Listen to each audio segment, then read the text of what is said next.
All right. There we go. Now, wait a minute.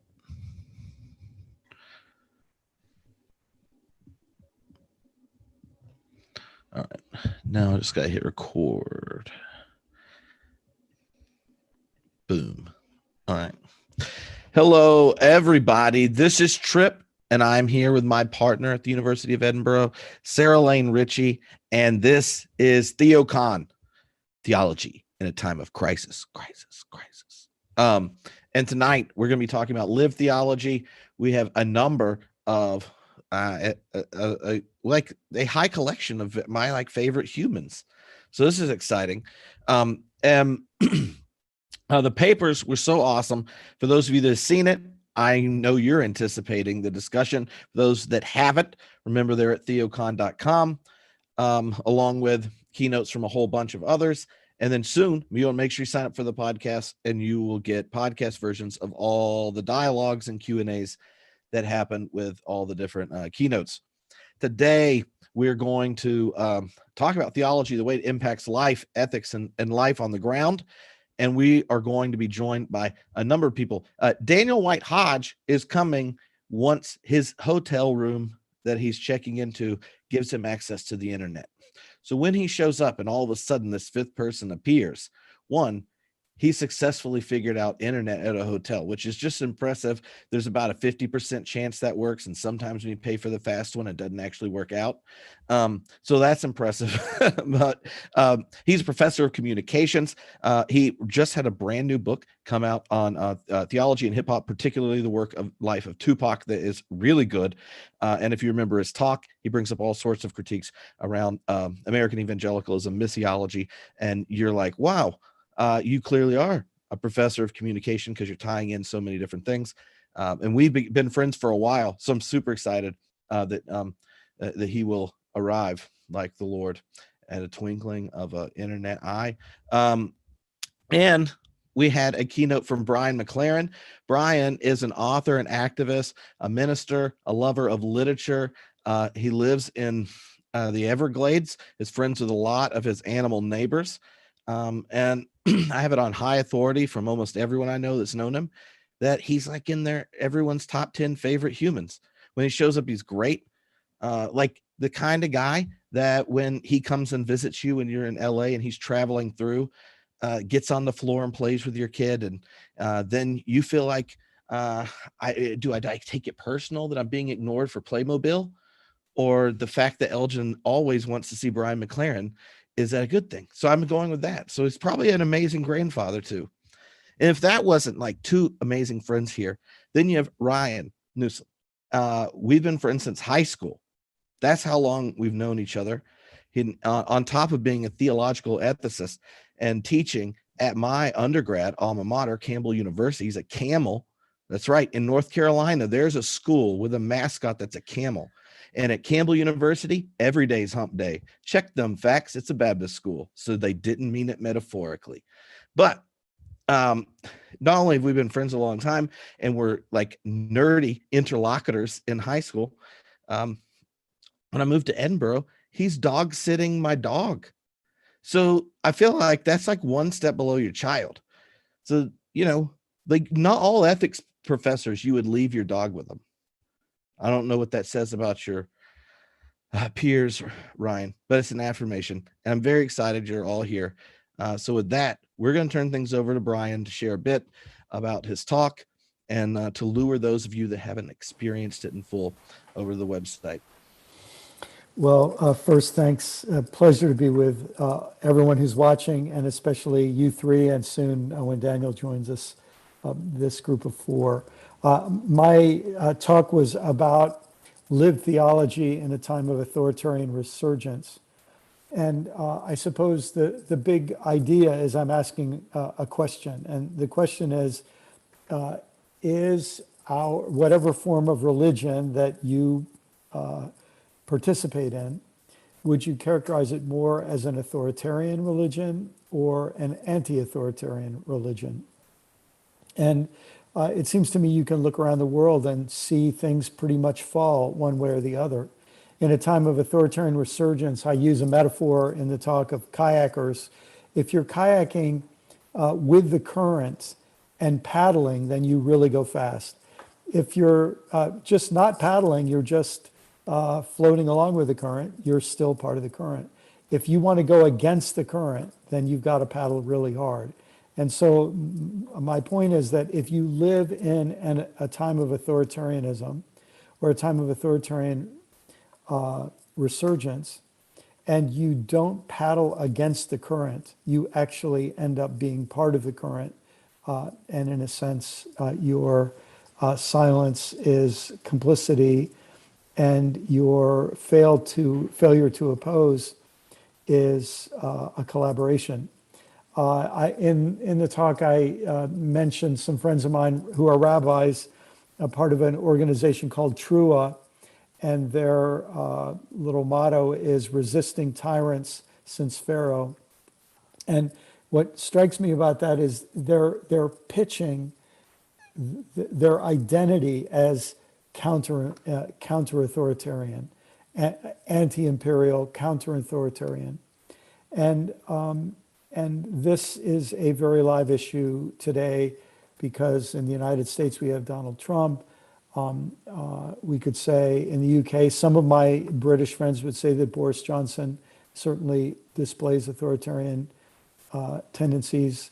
In Brazil, we have Bolsonaro, and we have other authoritarian, obviously Putin in Russia, and other authoritarian leaders in North Korea,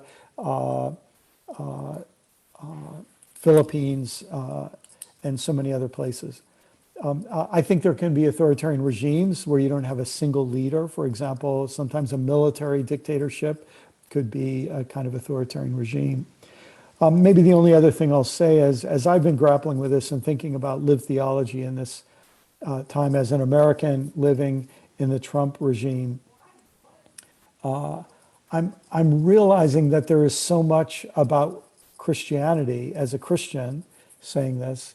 There's so much about Christianity that just hands authoritarians cooperation and submission on a silver platter. And it's one of the things that I think is happening with people like the people on the screen who are trying to articulate a different way of understanding Christian faith. And of course, we have our counterparts in Judaism and Islam and Hinduism and Sikhism and Buddhism and so on, who are also striving to articulate anti-authoritarian versions of their faith. So that's maybe a good summary, and we can get into specifics if we want to later.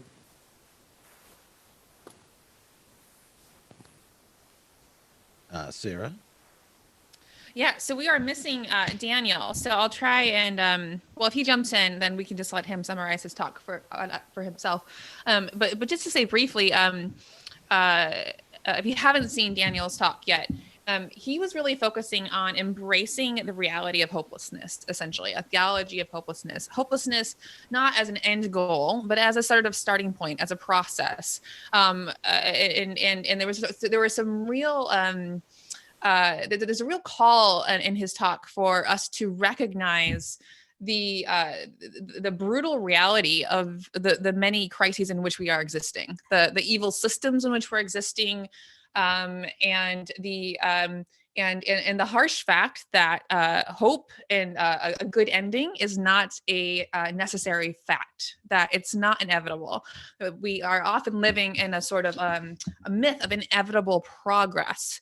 And Christians are probably even more prone to this sort of thinking because we have so many theological resources to sort of back up that sort of belief that everything will be okay, God's in control, everything is moving forward.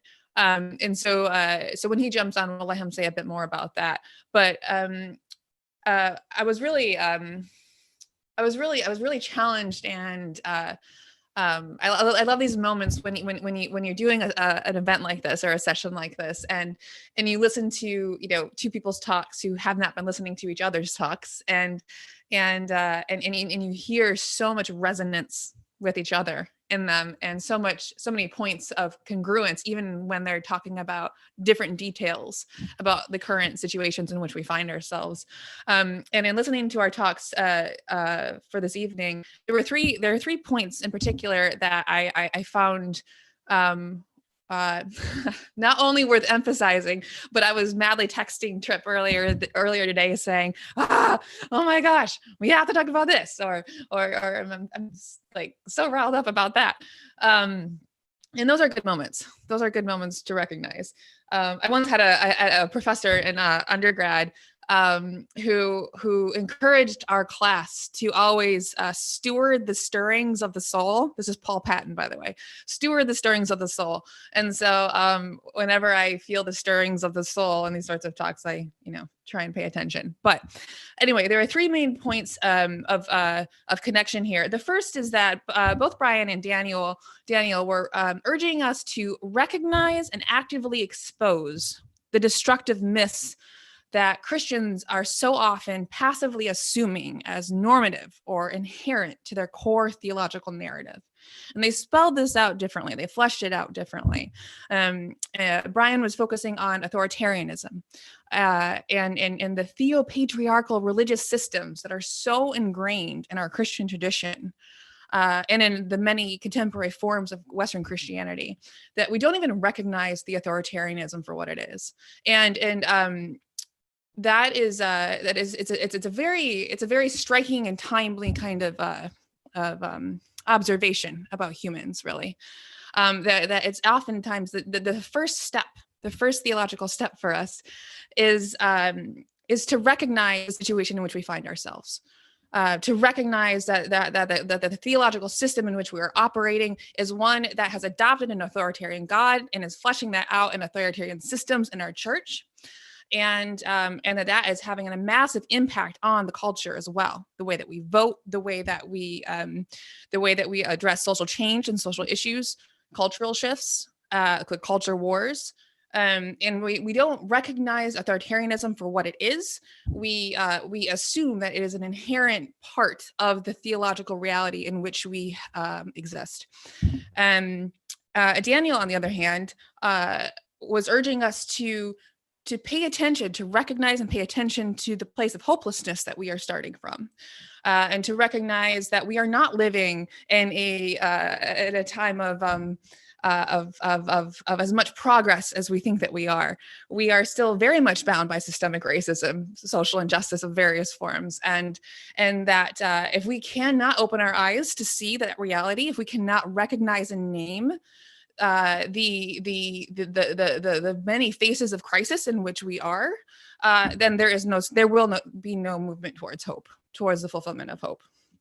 The second thing that was a key point of congruence, I think, was the idea of weaponization. This is a really interesting concept. So both Brian and Daniel will focus on the weaponization of certain language and narratives and concepts. So for Brian, there was a recognition of the way that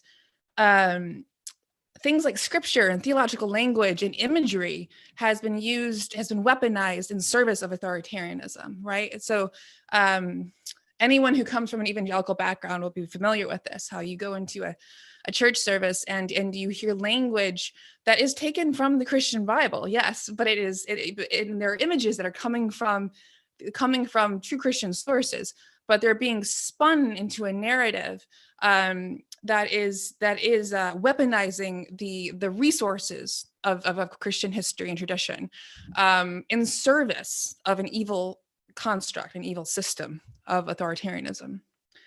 And then for Daniel, the weaponization is a weaponization of hope. He was focusing on how hope has been weaponized to keep action and change from happening, to spin a narrative in which there is no such thing as systemic racism. There is no such thing as economic injustice. And it's a sort of gaslighting, actually, this weaponization of hope. You can see many ways in which Christians are seen as being somehow not living fully in a gospel reality if we're focusing on despair or injustice. There's a sort of a real gaslighting that happens when we're told that we must be living in hope and recognizing all that God has done in the world, and refusing to acknowledge what is. And then the third thing is this shared emphasis in our talks that passive neutrality is not enough. It's not enough to sort of want to sit this one out. It's not enough to be non-racist or non-authoritarian. As Brian was talking about, the theological and cultural currents in which we exist are strong enough that if we are not actively moving against the tide, we will be swept up and going in the opposite direction of which we're called to go. So it's not enough to just be neutral. It's not enough to see oneself as not being an active perpetrator. One must be actively resisting, actively causing change in the world. I love the language that Brian used about being a chaplain to the jailbreak from the system. I love it. Instead of being a chaplain to the oppressive system, being a chaplain to the jailbreak of the system. And it's such beautiful imagery. And it ties in as well with Daniel's discussion of the myth of inevitable progress. You're not going to get inevitable progress by just trying to not be racist, to not be an authoritarian. You have to actively move against it. And then I think the question for me coming away from these talks is going back to the first thing I was saying. Trip and I both work in the area of science and theology. My own area of research is in the intersection of the various brain and mind sciences and theology. And I have been wrestling for since 2016, I guess, with this reality that Brian has so helpfully named about the authoritarian personality that is triggered. And there's so much good psychology about this. And when we look at these steps, when we look at sort of the movement from recognition of a problem to being an active participant in the resistance to that problem and to the active change and the active change in alteration of the systems, the first step that I can never really feel like we're making much traction on is how do we help people first of all recognize that they are perhaps drawn towards authoritarianism, because most people would not ever want to acknowledge that they are drawn to authoritarianism or that they are naturally predisposed to being authoritarian. But how do we help people understand when they are drawn and oriented towards that? And the second thing is then how do we go about changing that? If it is just the case that about half of our population is going to be drawn towards some sort of authoritarianism or some sort of, they're temperamentally disposed in some way to participation in systems that can lead to oppression. How do we create change at that level, at that psychological kind of basic level? It's an interdisciplinary and wide-ranging question that I don't have any answers to, but it is it's sort of like it's a psychological dilemma that gets at this larger problem of how do we create awareness of the problem itself? How do we get people to be open and non-resistant to self-awareness and self-critique? So those were my thoughts walking away from the talks. I think we still don't have Daniel. So I think at this point, we can turn things over to Ryan to give his response. And then of course, once Daniel shows up, we'll circle back around to him. Good. Well, can you all hear me? Great. Thank you for that. I'm really glad to be here. A lot of what you just said, Sarah, is going to touch on a lot of some of the things I also noticed as well. I very much appreciated both your talk and Brian and Daniel's talk, and the way you challenge us to think through what lived theology should and should not look like in this moment, with the kind of urgency and care that I think is needed. What I want to do then is just kind of to add to our discussion is simply follow some of the trajectories you both laid out for us and name a particular mode of doing theology that I think is profoundly unsuited to address the intersecting crises that you all describe so well. So that's kind of what I'm going to kind of follow your lead a little bit. And if I get in trouble, that's your fault. I think you're exactly right, or I think Daniel is exactly right, that our starting point should be something like a blunt affirmation of we're screwed, to paraphrase. It is no theological virtue to pretend everything is rosy when it's not, or to cry peace, peace when there is no peace. Ecological devastation, violence wrought by neoliberal economic practices, the rise of authoritarianism across the globe, the continued ubiquitous power of white supremacy. It all speaks to a world accelerating toward a terrifying endpoint, frankly, with many chickens coming home to roost, of what Bell Hooks calls the worship of death. And so it goes without saying, as y'all both do a good job pointing out too, that Christianity is deeply complicit in these crises. In hearing y'all describe our current situation, I couldn't help but think of Anton Chigurh from No Country for Old Men. To paraphrase him, if the theology you followed brought you to this, of what use was the theology? Indeed, you both rightly name a particular conception of God as, in some sense, at the root of the troubles we face now. Eurocentric, colonial, authoritarian, white male God, who is sovereign in the way a king is sovereign, whose power is over creation, who brings a salvation that is little more than, as Brian pointed out well, individual fire insurance, and thus can inspire heartfelt affirmations like everything will be okay, flattering sensibilities of those for whom everything does work out okay. I kept having Dorsey Soleil's discussion of Christofascism ringing around in my head as I heard y'all talk. This theology is alive and well, too. I think it's important to note that. So you both do, I think, say that well. This speaks to that theologies that talk about God's transcendence and power in such a way that it either abstracts from liberation struggles or even actively opposes them. This was recently kind of illustrated for me, as it frequently is, by John Milbank recently, who tweeted out that any liberation, local, practice-based, Black, feminist, queer, trans, or disability theology is tiresome, careerist, naturally elitist bollocks projection, and that no one serious takes it seriously. He is only stating there, it seems to me, explicitly what huge segments of theologians implicitly affirm in the way they go about their work.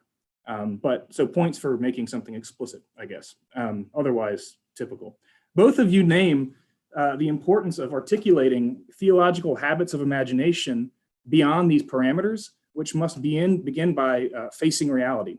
To quote Vincent Lloyd in his wonderful essay, For What Are Whites to Hope, white people in particular need to hope for despair, paradoxically, at the way the world is, to lose faith in the status quo and its promises for happiness, order, and comfort. One thing Brian's discussion, your discussion of authoritarianism made me think about was the need for theologians at all sympathetic with your counter project, as I think we should be, to recognize that as these authoritarian impulses continue to grow and as people push back against these urges, we must be willing to put the challenge rightly, which I think you do. This isn't a criticism of you, I just made me think this, that we must recognize that we have enemies and attempt to describe that clearly and accurately and avoiding the conspiratorial in that process. I find liberals sometimes balk at that kind of talk. I don't think we should shy away or need to shy away from recognizing that we face systems and structures and people in some cases that theologians at all interested in your counter theology need to name and push against. So I do believe that Christians are called to love their enemies, but loving our enemies doesn't mean saying we don't have enemies.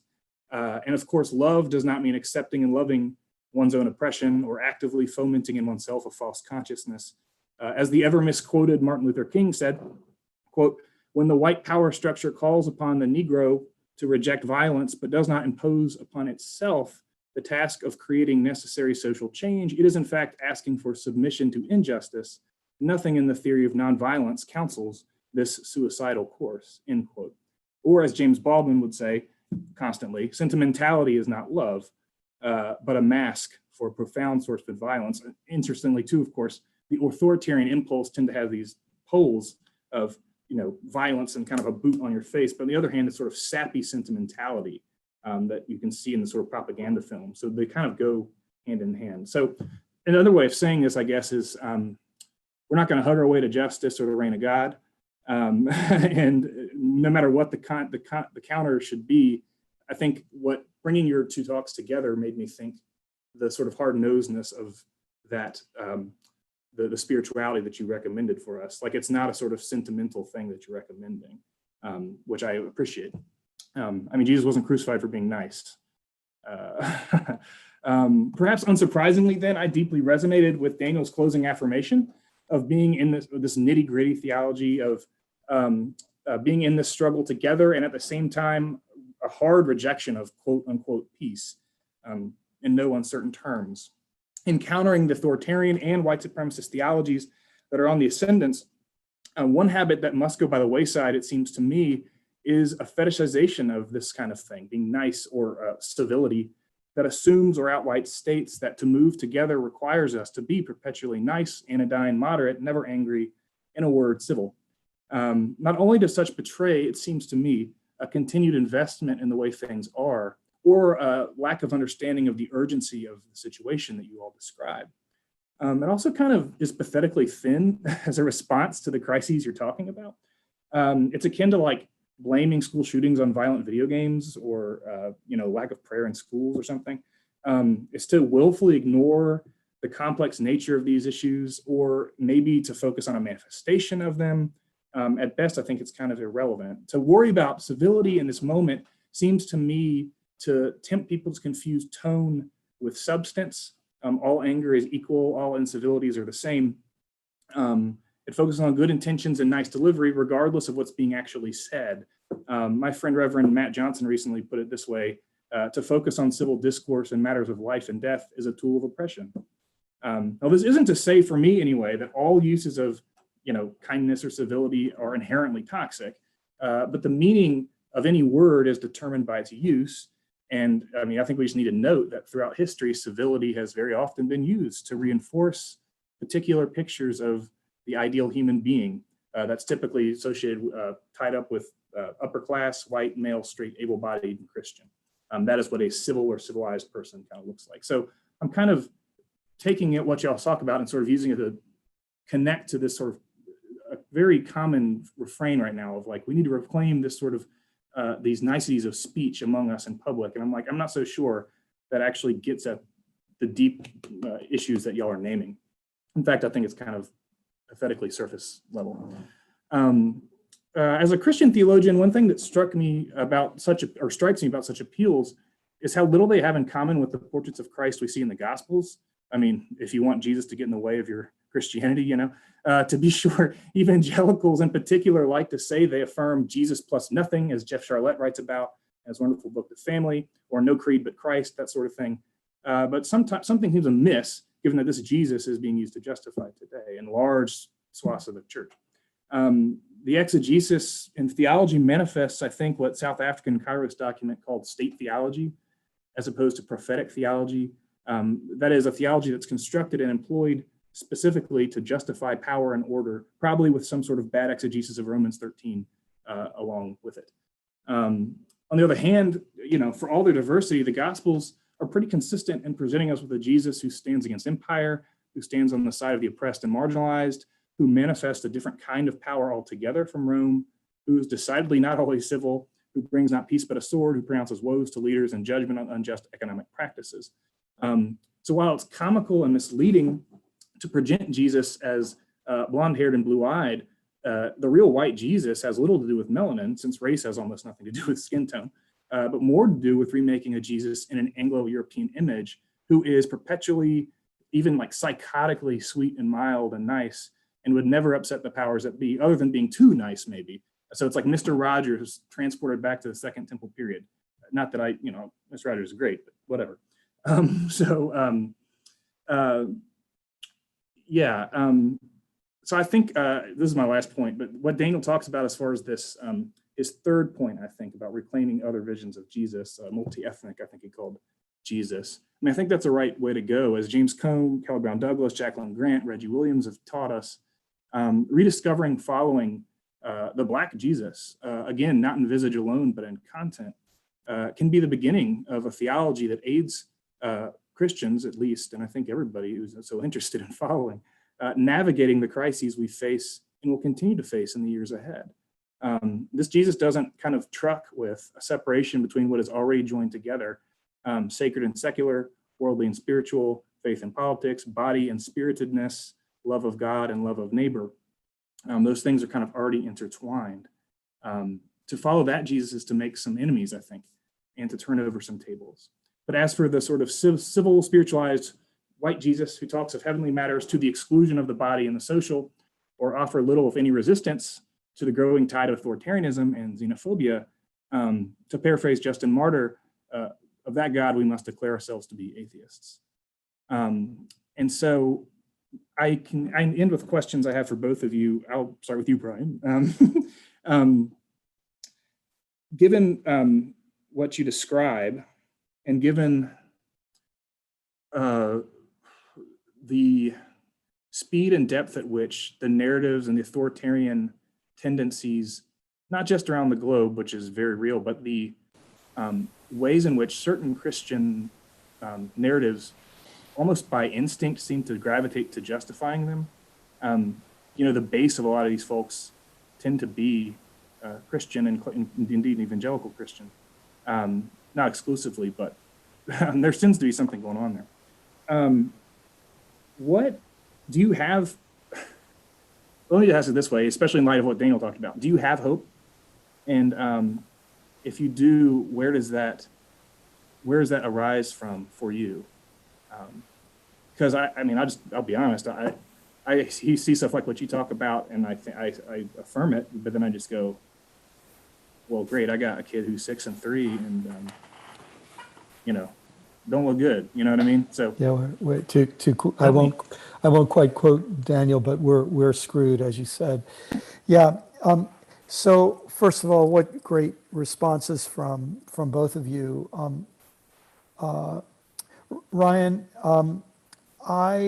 the first thing I would say is I think we have to be sure to not minimize the luxury of our current situation compared to people in the past. And what I mean is this.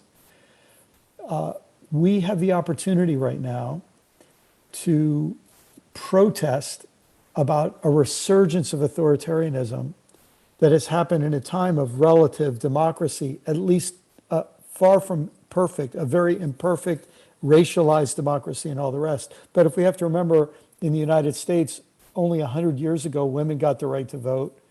And in some ways, the democracy project has been this expansion from first white land-owning men to then gradually including others begrudgingly, suppressing them whenever possible. But in a sense, this resurgence of authoritarianism is happening after an insurgence of democracy. And in a way, democracy is one of the most effective checks on authoritarianism, because it is a way of people being able to say, we don't want a leader like you anymore. Now, one of our problems that I was pointing out is that social psychologists are helping us understand that there are actually a number of people in a democracy who will gladly vote for an authoritarian and have a certain susceptibility to authoritarian ploys and pitches, and that's why they're so utterly predictable. I mean, one of the things about Donald Trump, when you start studying authoritarianism, is he is pathetic. He is just absolutely uncreative. And the banality of evil, as Hannah Arendt said, the banality of authoritarian tricks. I mean, this latest pardoning of Roger Stone, even the act of using scandal to distract you from criminality. It's just all utterly predictable. But we are in a position now where we at least have tools of democracy at our disposal. I'm not sure we will. That's where I agree with Daniel. I don't think anybody ought to say, oh, everything will turn out fine. It really might not. We could be plunged into a dark ages of another 500 years of white supremacist resurgence. Frankly, I think that's what Vladimir Putin, that's one of the ways that Vladimir Putin, I think one of the white supremacists, most powerful white supremacists in the world, who may be the richest person in the history of the universe. He may well have more money in his pockets than anyone has ever had because of the way he, in a certain sense, owns a whole bunch of oligarchs. But you put together Boris, you put together Vladimir Putin, Boris Johnson, and Donald Trump, and Jair Bolsonaro, and you have a scary group of white supremacists who have a certain kind of strange willingness to do anything to maintain their power. Maybe one other thing I'll say about this is I think our situation is dire. I think it's dire. I don't think, but I think you do the right thing against all hope. I love that verse in Romans 4. As an evangelical, I like to quote Romans. But Abraham, in hope against hope, he believed. I have a book coming out next January, and I quote a woman in the book who said to me, she's an environmental activist. She said to me, "I've given up all hope. I have no hope that any of my research and any of my protesting and any of my activism is going to work. But I continue doing it anyway for two reasons. Because I love the earth and I can't stop trying to protect it because I'm driven by love. And second, I couldn't live with myself if I didn't keep fighting." And so there's a certain sense of a motivation that's not based on the likelihood of success that I think increases your likelihood of success. And that's, to me, the challenge. Yes, it's a kind of distinction between, I mean, a naive optimism or something like that versus a more, whatever the hope looks like on the other side of the refining fire that Daniel talks about. Even if you don't even use that word, it's a little more, I don't know, rooted. Yes. Yeah. Yes, and Daniel's drawing from Miguel de la Torre, and I'm so appreciative of what they're saying. It's in some ways like what I think I quoted Greta Thunberg saying, "I don't want to give you hope. I want you to panic because the house is on fire." And there's this hope that is basically your credit card to go back to complacency, and that's just the last thing we need. That kind of soporific hope is the last thing we need.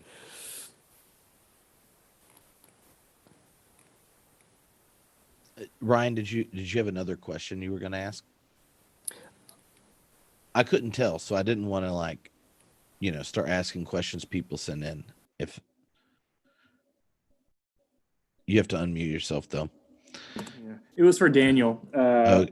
So we'll save it because hopefully he'll pop up. So one of the questions that came in that was specific for Brian was, I decided to stay a Christian when I went to your Everything Must Change tour, and now I'm a minister at a evangelical-ish church, not knowing if I'm doing any good supporting the system.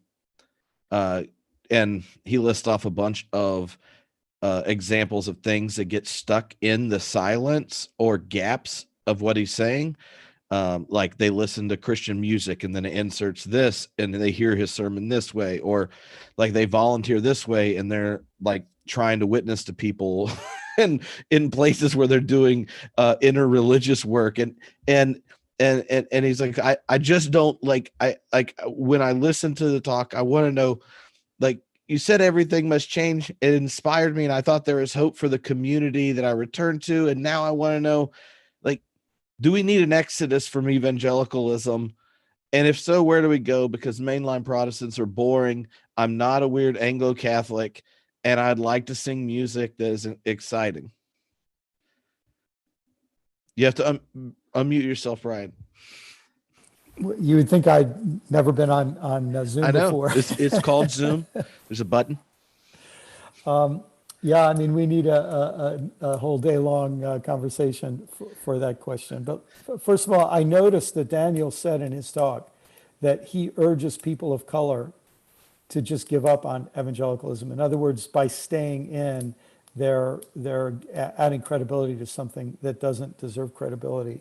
I won't go into this whole story, but I'm 64. I always tell people I know I don't look a day over 74, but something that happens at my stage of life is you start wanting to tally your regrets, and one of my regrets is that I showed more deference to evangelicalism than I think it deserved, and I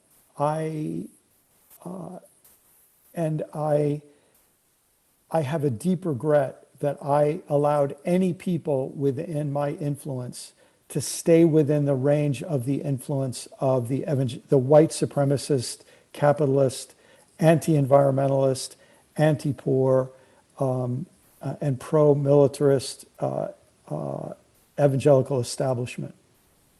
When I say evangelical establishment, I know that's a very undefinable thing, because it's not as simple as saying it's the editors of Christianity Today, some of whom I'm sure are super nice people.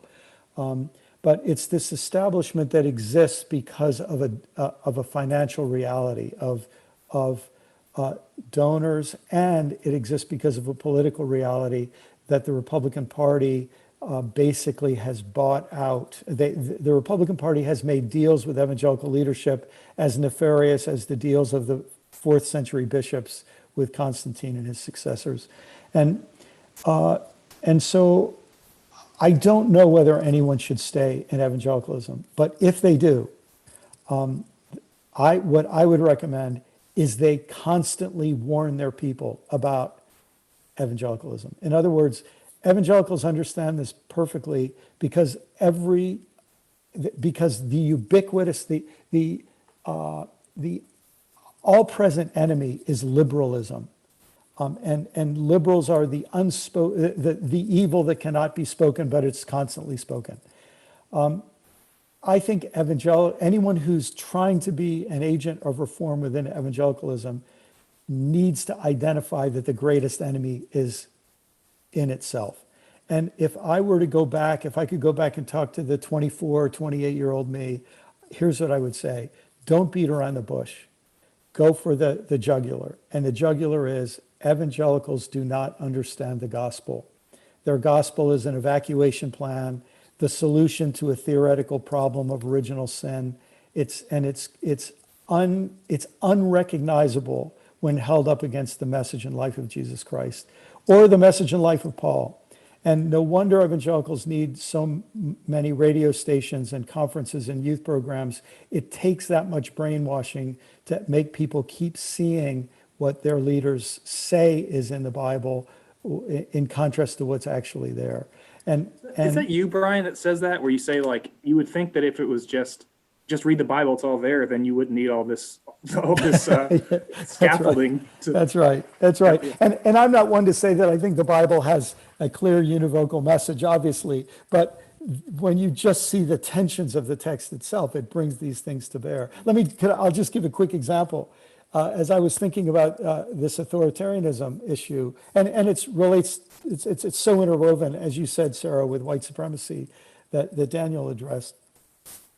It's so interesting the way we read the biblical text. We bring to it an assumption of a dictatorial God. When you read the Genesis 1 and 2 stories, like, God doesn't do a very good job of giving a lot of rules, like, oh, you can eat of any tree you want, everything is fine, no problem, eat of anything, just one little tree you should avoid. and avoid it for your own good, because if you eat it, it's going to have catastrophic consequences. And I mean, talk about a non-authoritarian leadership style. And not only that, the people aren't controlled. They get to go against the one command they get. And when they go against the command, the Creator doesn't kill them. The Creator gives them some clothes and says, you're going to need these, right?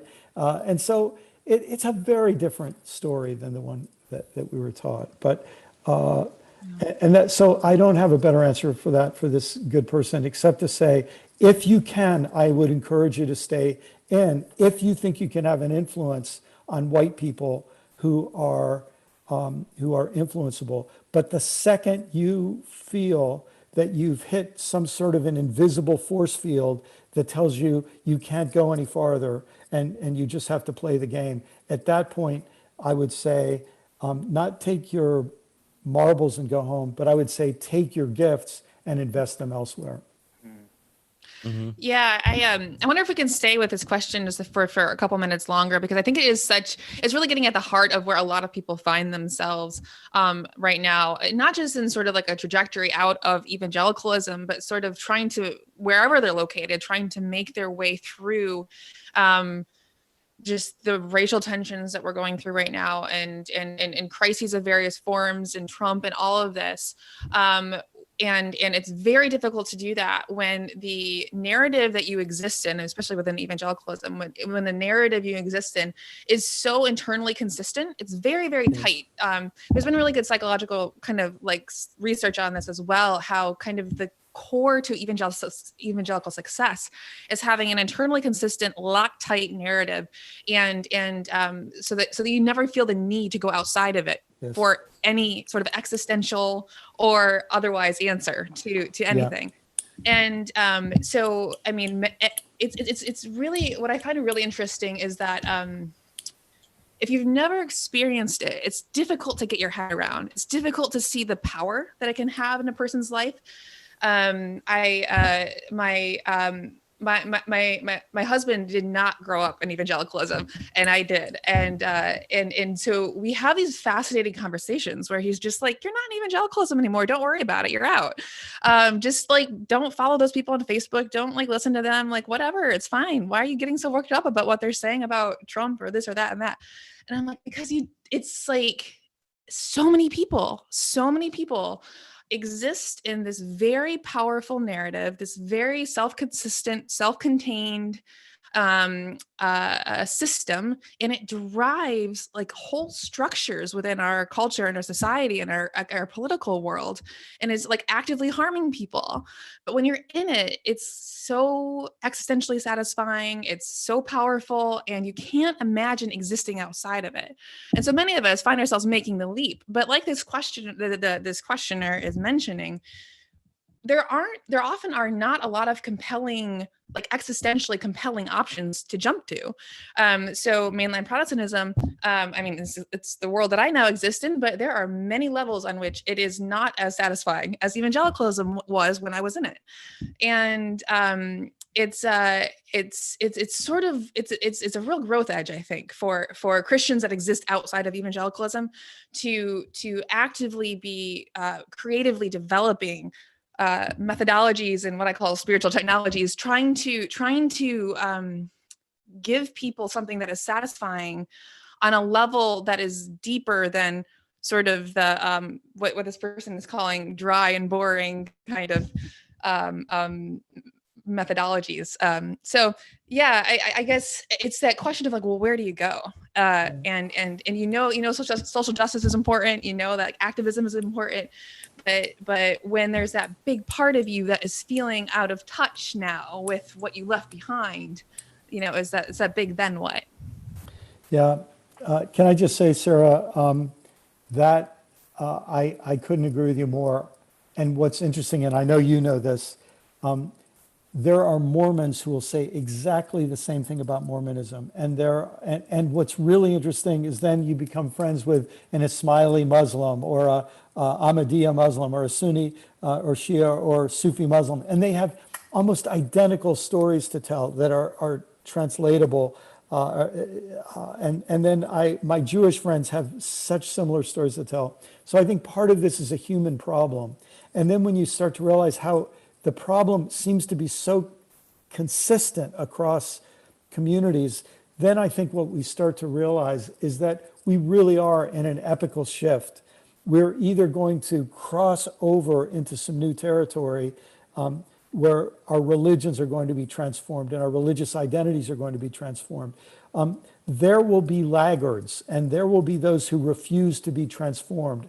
And whether evangelicals decide to be those, I'll tell you, the folks I'm really worried about too are my Catholic brothers and sisters.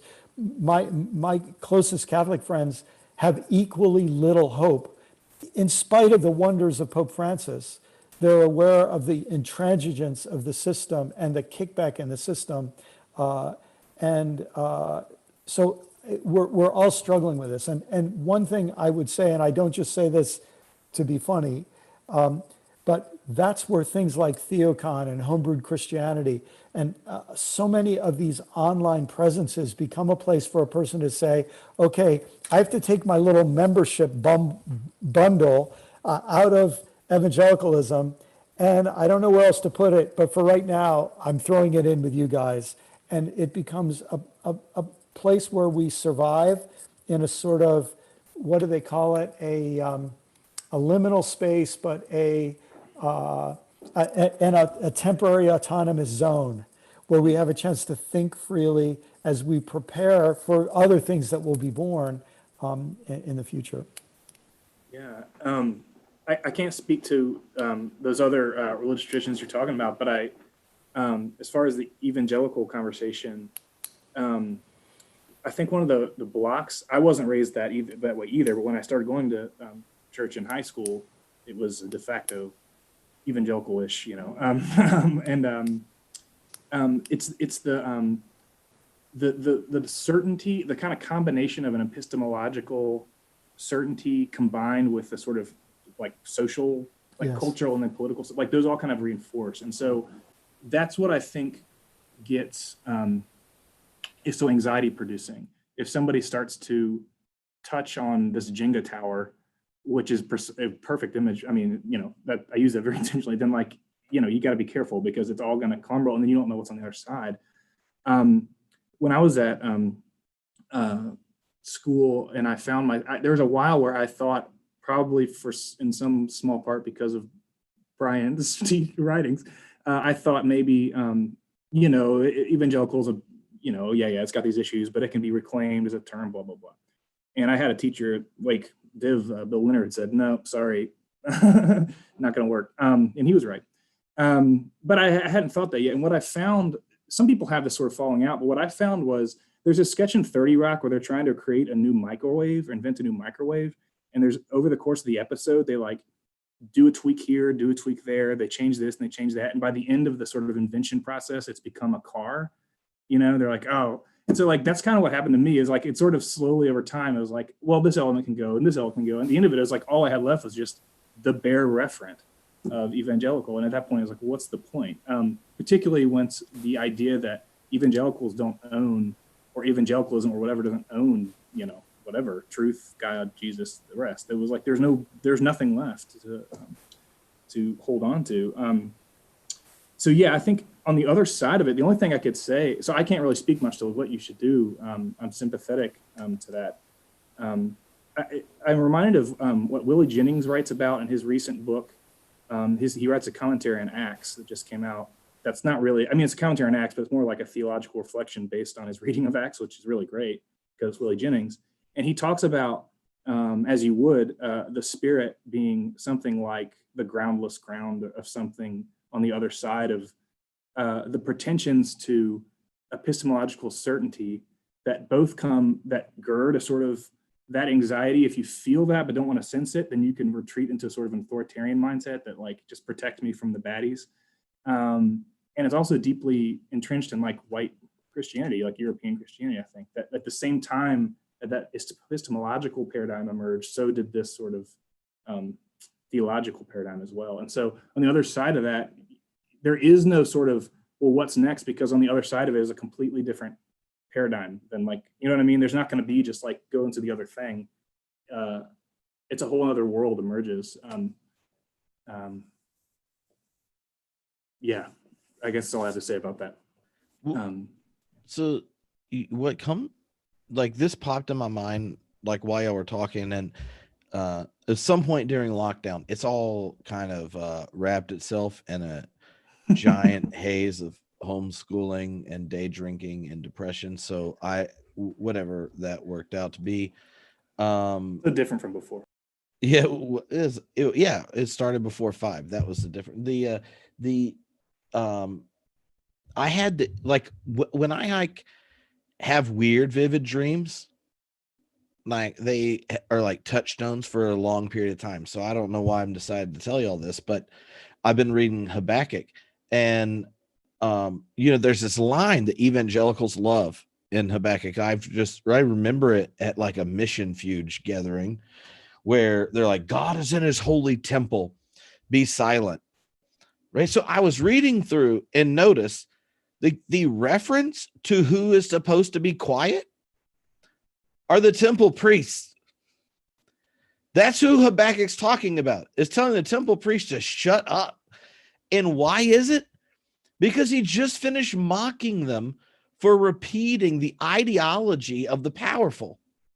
And so like I had this like experience in a dream, and it's like reliving like some like weird trippy version of being there, and like everyone got quiet, and then what did they hear? Was everyone on the street in the downtown of some American city yelling Black Lives Matter. Right. And it's like God's like, I don't even need to be vague right now. Like there's not a lot of ambiguity as to what I'm trying to communicate to you. If you could just stop repeating stupid shit, then just like get quiet. And even in the Holy of Holies, you can hear it. That's how clear it is right now. Like you just have to not talk. That's all you have to do. And I remember like after hearing that was like what set up like me talking with Adam about doing the reading group we're going to be doing on reading Black theology, and all these people that listen to the podcast, because Brian talked about the way people find alternative communities, are emailing me like where you think there are all these leaders who this moment shook them. So right, like they did get quiet, and then those outside voices weren't immediately dismissed. And they're like, what if those are the voices of God? And my commitment to this ideology has meant I was baptizing and burying death dealers. Like, and so like, I like simultaneously want to affirm the hopelessness place where you begin. But I also think there's this connection between like hopelessness is demanded if we assume solutions fit in neoliberal capitalism, a nation state, and all these like type of assumptions, right? Like if what being the church is chaplaincy to empire, and if what we have hope in is that our institutions as they're currently structured can like fine tune like a Titanic ship through the icebergs of ecological suicide, white supremacy, and capitalist like consumption and the demand for continued growth rate. Like if we think that's going to fix it, then like we're screwed, right? But like what if you just turn the engine off for a minute, which we were forced to do, and realize no one made you turn this thing on. Like all of a sudden you're hearing these other options. Like so I've like the thing I have all this energy, and part of it's probably because I've been doing this like in lockdown. I basically listen to people's talks while like not making children don't choke or whatever, like on my earphones, and take notes and then talk to like amazing scholars across disciplines, and then go to bed and like dream of us not sucking as a body of Christ. So, but like, I feel like there's something that the hopelessness is people of privilege. Please don't think the assumptions and institutions that you inherited and blessed you are the ones that can right this ship. But if you just let them down, then there's something else that might come.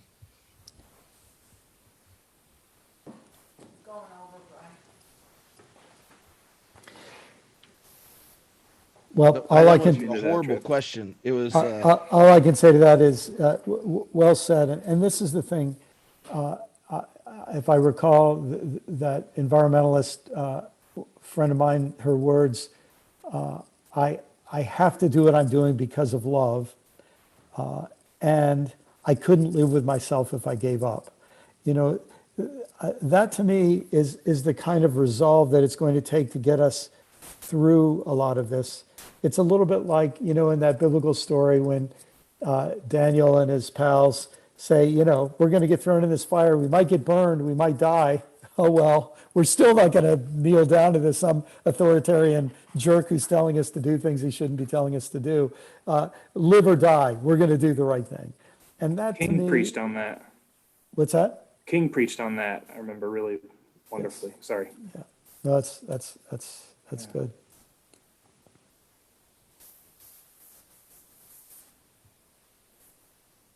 Oh, did you have something you wanted to say, Ryan, or were you just?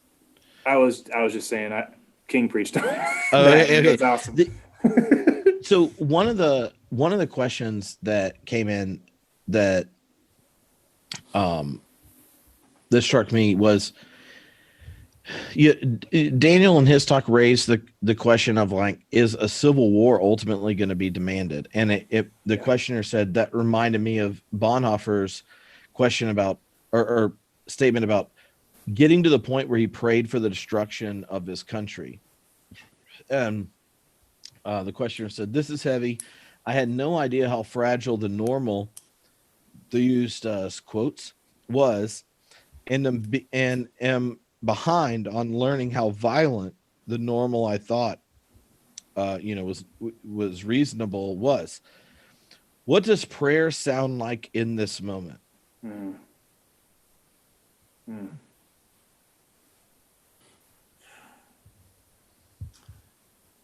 The first thing it just makes me think of is the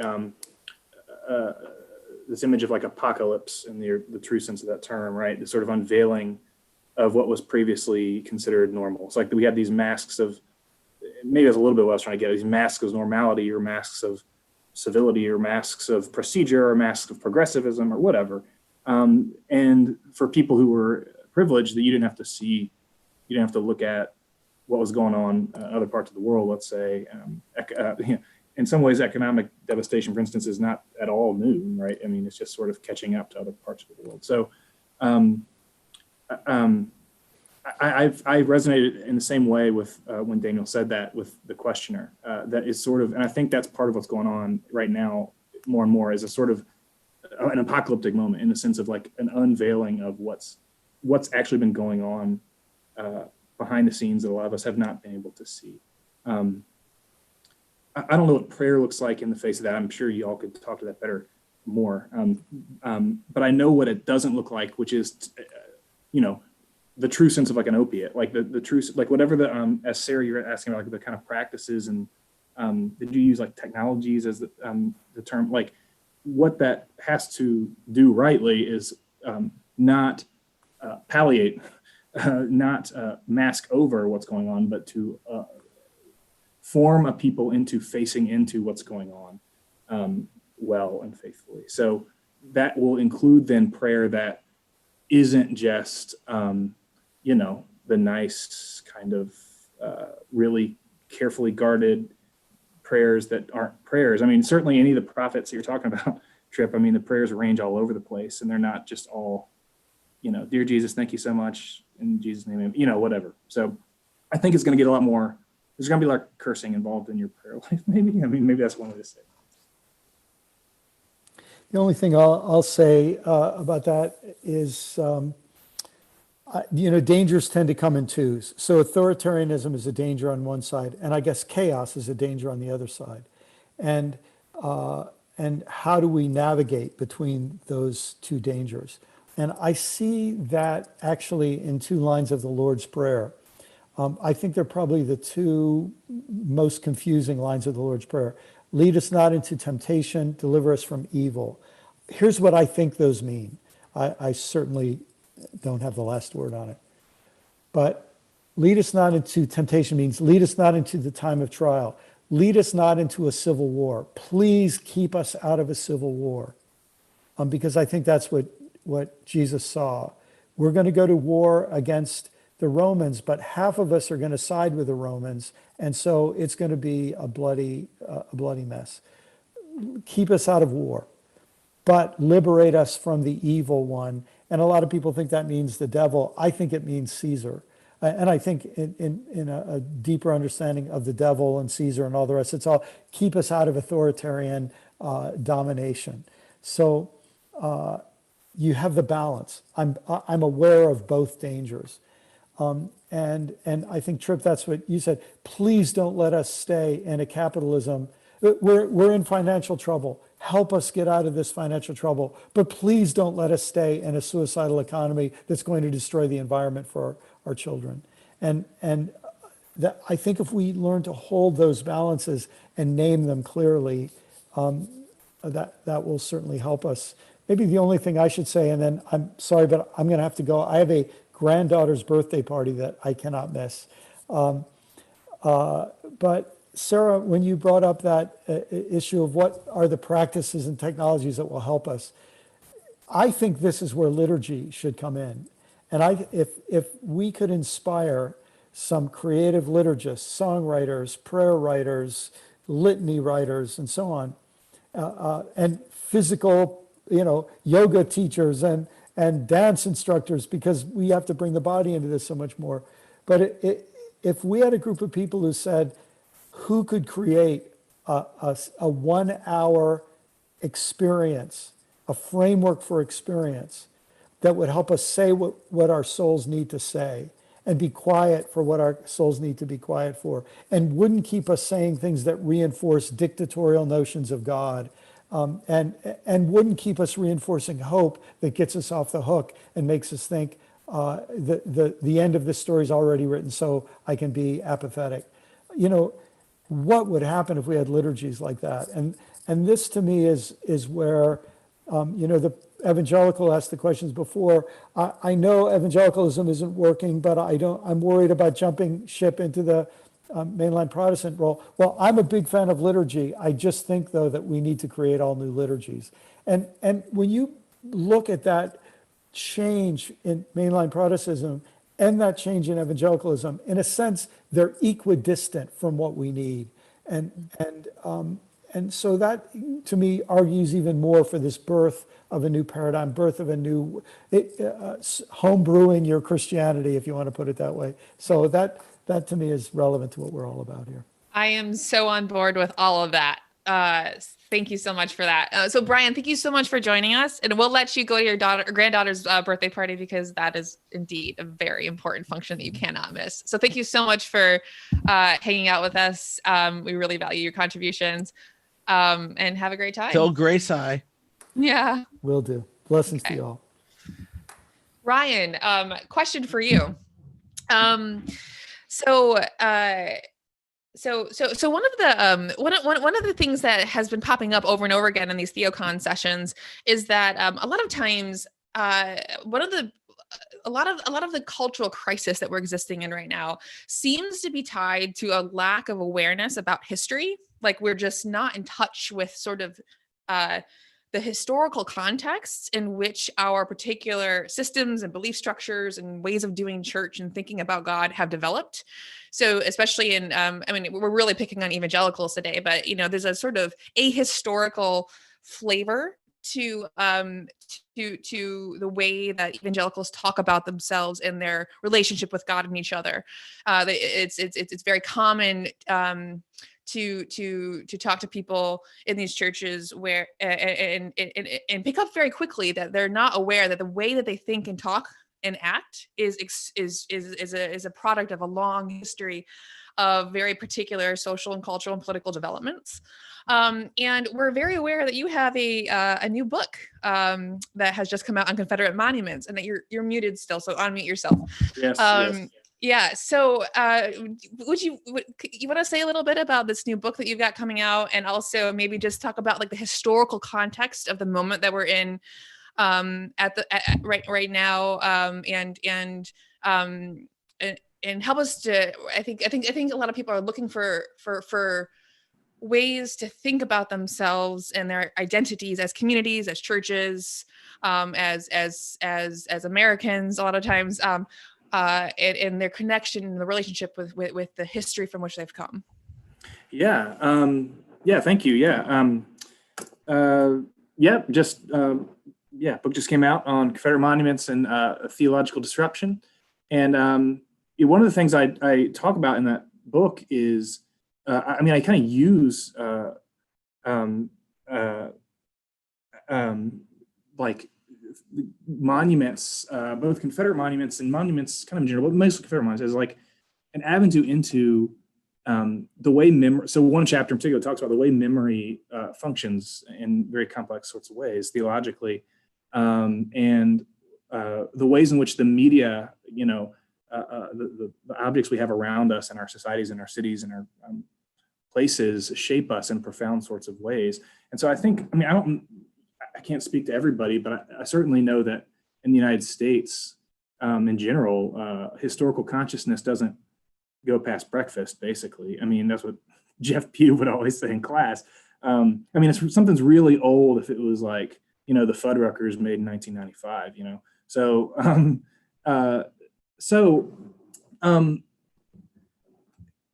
yeah, I think one of the things that's funny about when I was working on that book is that for the last 5 years is that the ways in which like history is a narration. I mean, it's a construction of like facts, but like you construct them into a narrative.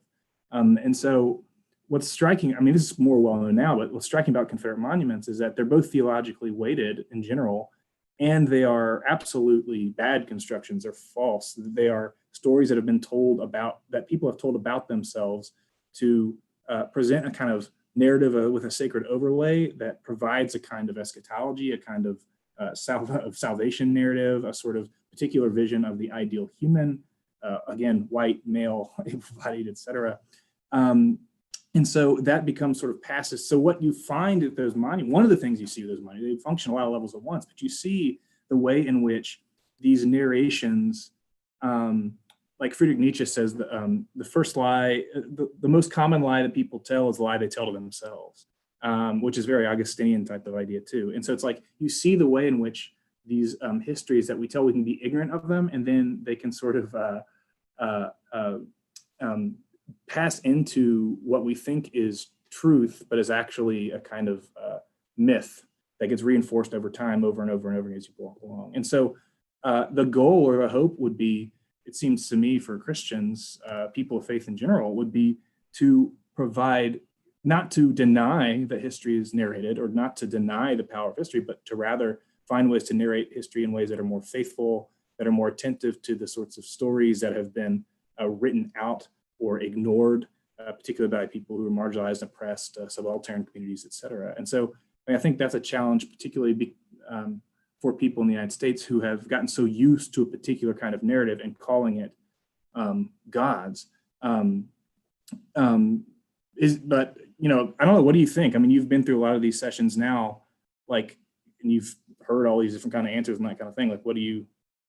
Sarah, what do you think on that? Do you have, what have you seen as people have talked about this and reflected on these? In general, It is a weird form of research to run an online conference in lockdown where prestigious scholars from all sorts of different disciplines show up with more or less disheveled looks based on how their lockdown is working, to then tell you what their discipline has to say. Are you in your office right now? Well, that's her home office, because we're still not even allowed to go to our office in Scotland because the scientists have a lockdown grip in Scotland. It's like the opposite of Florida. Yeah. Sarah, you have to unmute yourself. Yeah, I was just trying to think if I had anything intelligent to say about history at the moment. I start to fade past 11 p.m. It's now 11:15. You're using that I'm less than a week from my due date excuse? Yeah, I am actually. I'm sorry. I'm going to have a baby in 6 days, and I'm not sleeping, and I haven't had a proper night's sleep for about 2 months now. So, yeah. I think one of the, I think there's a tension here, right? So there does seem to be an American, it's an American narrative that really centers its version of history, right? But it's a version of history, and so there's a yeah, there's like this is American narrative, and people right now seem to be very, very like compelled by the role that their monuments play, their statues that play in sort of preserving this historical narrative, and it's always wrapped up in nationalism and God, sort of like manifest destiny and this whole cultural kind of spiel. But when I step back from the particular issue of the monuments stuff, and I look at the way that American Christianity handles history more broadly, it really is a very short memory that the U.S. has. And I think I'm very aware of this living in Europe, because or in the UK. I guess technically we're not Europe anymore. Sad. But living on this side of the ocean, the sense of history here is like operative on a completely different scale than anything that happens in America. We think a building is old in America if it's like 100 years old. Here it's like, if it's not built before the 15th century, is it really old? Probably not. And there's just like a real there's a much deeper sense here of the rootedness of our systems and our government and our political parties and our churches, especially our churches. There's much more of an emphasis on theological history, ecclesiastical history than in the US, and even within the churches. So churches themselves are very aware of how and why they are the way they are. Of course, it's not perfect, but it's like they have a much stronger sense of themselves than the sort of non-denominational world of American evangelicalism, in which this is sort of a point of pride that they are not stuck in history, right? So there's a real sense in which American evangelicals tend to really want to distance themselves from history because they're not bound by it, right? They want to think that they are not bound by history. We just believe the Bible. We read the Bible. We re-experience the Bible. We don't rely only on old hymns. We come up with our own worship songs. There's a real sense in which they want to exist in an ahistorical context, and they're not aware of how and why they think that way. I mean, it goes right to your research project where it goes concomitant. It ties in with a sort of disembodied kind of theology, I think, or at least a sort of dis-ease with embodiment, because to pay attention to your relationship or your people's relationship to time is at the same time to pay attention to yourself as you're a person who is embodied and carries those stories with you today. And so, yeah, you get this kind of twin situation where on the one hand you have people who or you have a sort of, let's say, theological trajectory of an eternal present, or even like living into the future, maybe. So like, I'm forgiven, and therefore all that stuff in the past is just not important to worry about, right? Like we can just move on forward, let's forget it.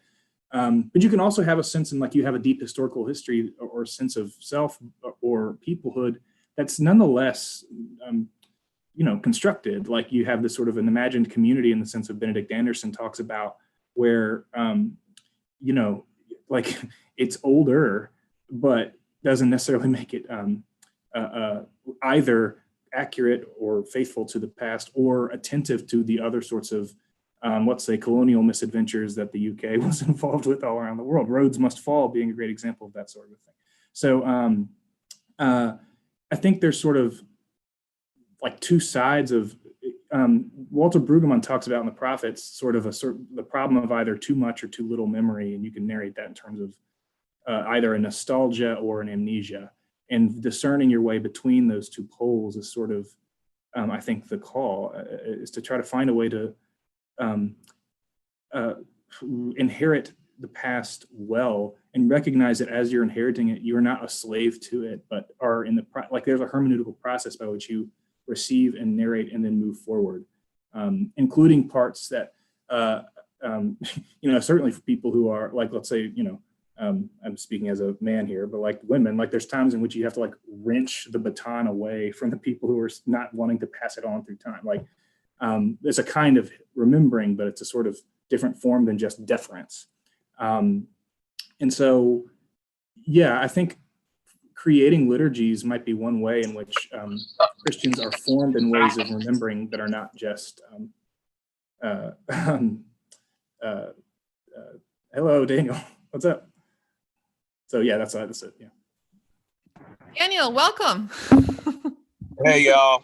Sorry. We've been waiting with bated breath for you to come and enlighten us all on all the things. How are you doing? Oh my. Well, I apologize. I for whatever reason thought this was 5 Central Time, Chicago time, and then Trip graciously told me no, it was Eastern time, and so I'm on a trip with my daughter right now. Then we ran into bad weather, and the internet sucks. So I will do my best in these last few minutes to do what I can here. It's good to meet you, Dan. I really enjoyed your talk. I said as much. That was really awesome. So you can decide how much you trust people's summary of things you said. I think the general conclusion was the level of fire you brought was high, and it inspired a whole host of questions from people that watched it on the internet. And I just thought to myself, if in 48 hours Dan's talk drops and then I start getting my email box built up with questions about it, then I really feel like you're going to feel like that was a success. Like no one wants to put the time to record a talk and then not get a response. Yes, sir. Unless they're a philosophical theologian. Okay, let's pause. Like philosophical theologians, if no one talks, they just assume they were brilliant. That's how we roll. We were like, we obfuscated and implied large numbers of words from languages most people don't know. So no one asked a question and we got off the stage. But we got a second question. Sarah, do you like looking at the list of questions? They were high. So if someone wanted to know what part of your talk was flying the hottest, like what part of the talk like you want to reiterate, because Brian did like his 2-minute takeaway bit earlier, and then he went to his granddaughter's birthday party. What is the element of hopelessness that you want to give to people right before they go to bed so they have the right nightmare? I hear that, man. Well, I mean, I think for me, this is something that I've been working on for a while as I've tried to move away from just evangelicalism and what that has entailed for my own spiritual and faith journey. I mean, I think looking at a God that doesn't show up when you want God to, that allows Black life to, be destroyed, and other life for that matter too. I'm pretty sure there were plenty of praying Jews when the Holocaust was going on as well. And it's difficult for me just to be like, well, that was just God's will, or that was just, something that we should have just, we should have prayed harder or whatever. It's difficult for me to take, wasn't possible for me to take Job's 3 friends' positions, right, in terms of, why bad things happen to good people. But I think the biggest thing is just pushing away from things don't always work out. And to be able to sit in that discomfort and to wrestle with those spirits and to sit in the wonder of what that looks like, particularly for people of color. Because as I've been digging deeper into Christianity and looking at particularly Afrocentric roots, particularly my Zulu brothers and sisters and fam on that side, it's a much different theological canon in terms of interpretation than, that I've been fed from the Bible, including a lot of missing books and a lot of things that just didn't even make it into canon and whatnot. And so for me, that's much more powerful. And looking at God, like I was saying in the talk, is a type 3, really type 4 civilization, a God that maybe is caught between relativity, gravity and relativity, right? And the world that we live in right now and stuff. I think God would show up right now and be like, what the hell happened? Like I left for 2 hours. I know it was 2,000 years for y'all, but goddamn, y'all done messed some things up around here in a couple thousand years. So at least that's how I like to look at it and stuff like that. And, I think we're all trying to make, work things out with God and faith and everything. But for me, I mean, that's kind of where I've been landing. And Miguel de la Torre's work has really been helpful in finding that and looking at that. And really, it's part of just a decolonizing process. And again, pushing away from just praise and worship and guitar music to actually lamenting and living in that tension of the lament as well, especially for Black people. Mm-hmm. Yeah. Oh, I get it. So Ryan gave his response earlier in connecting a number of the things, but he was holding off on asking you a question. So Ryan, you don't know this yet, but we became friends in high school, and now he's a ethics professor at the school I went to for undergrad. And so, you know, you should be nice to him. That's basically what I was. Don't listen. You don't have to be nice. Don't worry about that. I really liked your talk, and I used a lot of it. I jumped off, particularly, you know, talking like a nitty gritty theology and the affirmation at the end, the sort of kind of tension between, you know, in this together and, you know, F your peace or whatever. And using that to talk about the inadequacy of certain modes of response or doing theology in this moment, that probably at all moments, that would kind of fetishize something like moderation, being nice, or I'd use the term civility. And rather what we need, I think you're pointing us towards, is sort of something that's both sits in the tensions and laments what's going on, and kind of refuses to sugarcoat that, you know. And so I really liked the language from Del Torre about like hopelessness. And so I guess my question was more personal, which was just, do you think you would know? I mean, it might be too soon.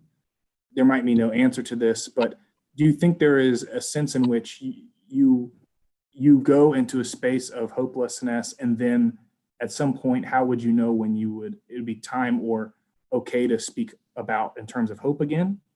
Or is it, so maybe that's one way to say it, like, how would you know, or do you think you would know when it's like, okay, you know, hopelessness, like hope's okay to talk on again, right?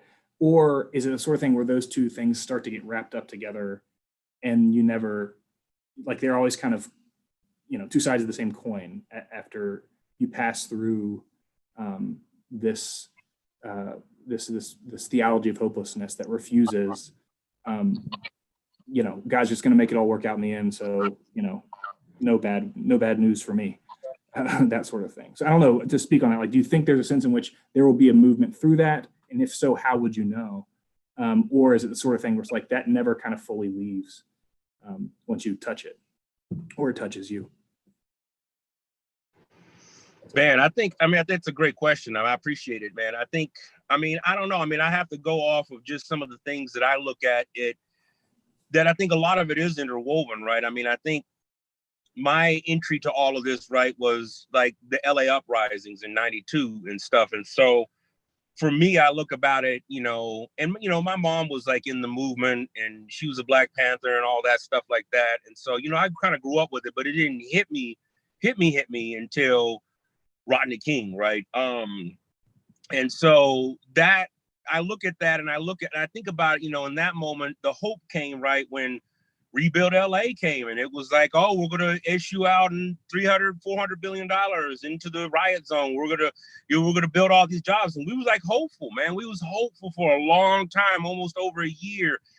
Gang violence is down. I mean, all the things, right, we think about. So for me, hope comes in the systemic change, not in just another march, not in just another, like all the marches that just happened and stuff. I wasn't a part of them things, man. I wasn't, you know what I'm saying? And I'm not dogging them. I'm not saying, but that's old ways of doing things. For me, it's much more about the engagement with systemic change. Like, you know, are we those of us who have power, you know, and I realize I have relative power. I get that I'm a male, I have male privilege. I'm able to speak into some areas, you know, for that. And so it's like, how am I utilizing that, you know, to speak truth to power and to help others come along, man? That's been, for example, my entire academic career. Even when I was a little scrub, I'm still trying to bring people along with me that want to come along and that want to engage and whatnot. And so for me is part of that hope in the day-to-day. But I think in the big journey and the big thing, I mean, outside of I just don't see how it's gonna work outside of either a supernatural event or armed revolt, which, you know, I'm not saying I want to do that, but I'm also saying I'm not against it. I think more Black people need to be armed, and be able to defend themselves in multiple ways, not just, with a gun or whatnot. So I think for me, I don't know if I could see that. I mean, I think people want to rush quick to hope. I think people want to rush quick into solutions, and the problems that we have are much more than a hashtag. And the 200 and some odd characters that we get on Twitter and these social media spots and stuff. Like, I appreciate Walmart and Amazon saying Black Lives Matter, but they were the first ones who were saying, no, we ain't raising the minimum wage and stuff. Exactly. And so those are the kind of things to me that I'm just like, the power still remains, in this country, outside of Black power, and big time. Anything that Black people have done in this country has been violently taken apart and torn up and whatnot. And so you can't overlook those things. So that I just can't sing the kumbaya anymore. And we're all gonna make it, and the great speeches and everything, because we've been having those things for a long time. And this is stuff Tupac was talking about 25 years ago, I'm saying 26 years ago and stuff, man. Before he was even known as Tupac, he was part of the uprisings, man. And that was part of my disillusionment, because I was like, man, we got rappers. We had, Snoop before Snoop was even Snoop. And back in the day, we had cats from Long Beach, Chino East, Chino West. All this built up, all just to come down to the fact that it was just another tongue-in-cheek promise. And nothing ever really happened. In fact, most of those mayors and most of those people in establishment put restraining orders against us when the cameras went away and stuff. And so that was just kind of that disillusionment. Like, well, wait a minute, what was all this for? So anyways, I don't know. I mean, I don't know. I think my hope is in the day-to-day. I'm hopeful that, some of the young people that are doing some of the work are going to be able to, see some things differently. I don't think I'm going to see major change in my lifetime. Hopefully for my daughter, I will, but I don't think I'll see it, because I don't think people realize how far back we've gone. I don't care who wins in November. The courts are stacked against ethnic minorities. The courts are stacked for a long time. So you can get Trump out, Biden out, it don't matter, right? So that's hopelessness right there. And I think we got to begin to understand what does God look like in that space. And that's, I don't know that answers your question, brother. I love the question. That's great, man. I wish I knew. I knew. Yeah. No. Yeah. Daniel, one of the thank you for that, and it ties in really well with the conversation we were having with Brian about where to go after evangelicalism, and there were a lot of questions coming in from our audience about your talk, and in particular how you were discussing kind of the importance of just like leaving evangelicalism, particularly because of its complicity in oppressive structures. So we'd like to give you the last word. Where does one go after evangelicalism if you still have a God thing going on? What's next? Well,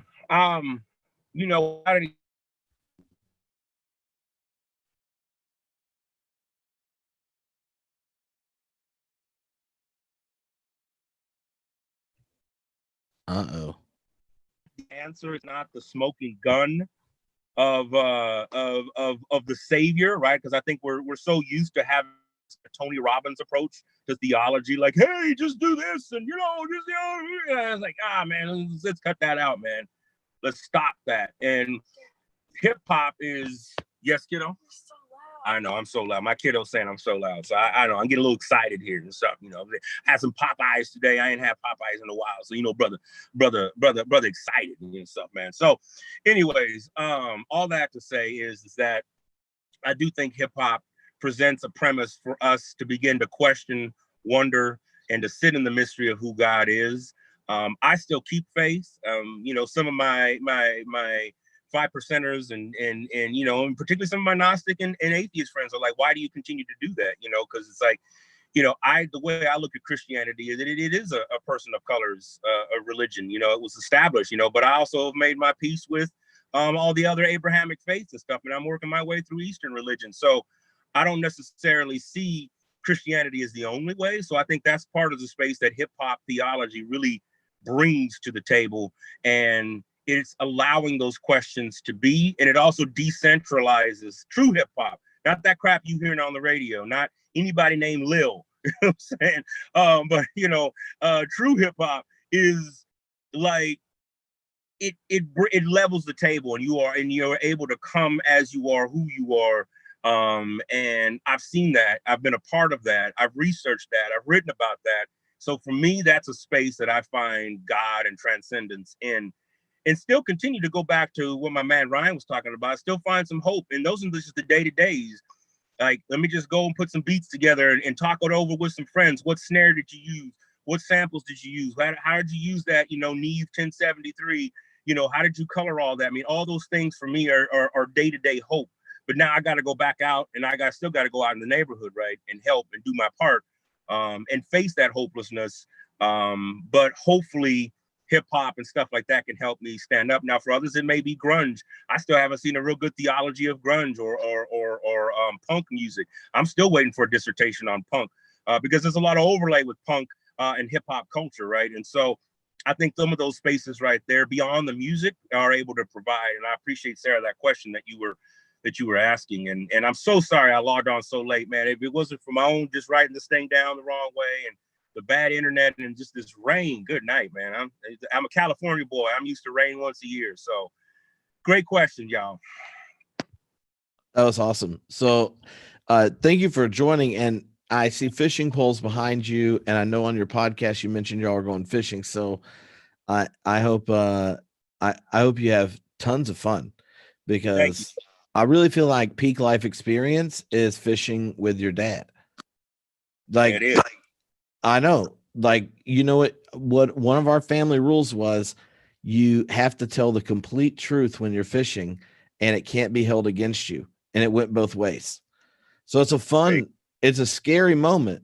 And all of a sudden you're really hoping something pulls on that lure if you get asked the right question. That's right. I like that. That's good. Awesome.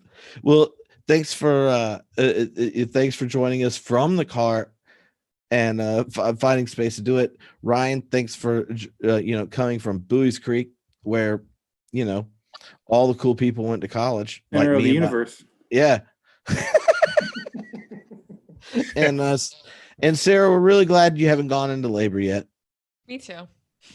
But next week it's a completely different story. New story. Yeah. Oh yeah. So remember, you can go to theologycon.com. You can watch all their talks. This will get posted later. You can also make sure you check out Ryan's new book on Confederate monuments. It comes out and then becomes obsolete real quick, and Dan's new book on Tupac. Not the same. Yours will last longer. Good. Yeah. Tupac It happens. It happens. But yeah. So thank you all for hanging out, and we will see you later. Thanks, everyone. Thanks, everybody. Appreciate Thanks, y'all. Dan. Thanks, Ryan. Y'all. Tell Dino hi.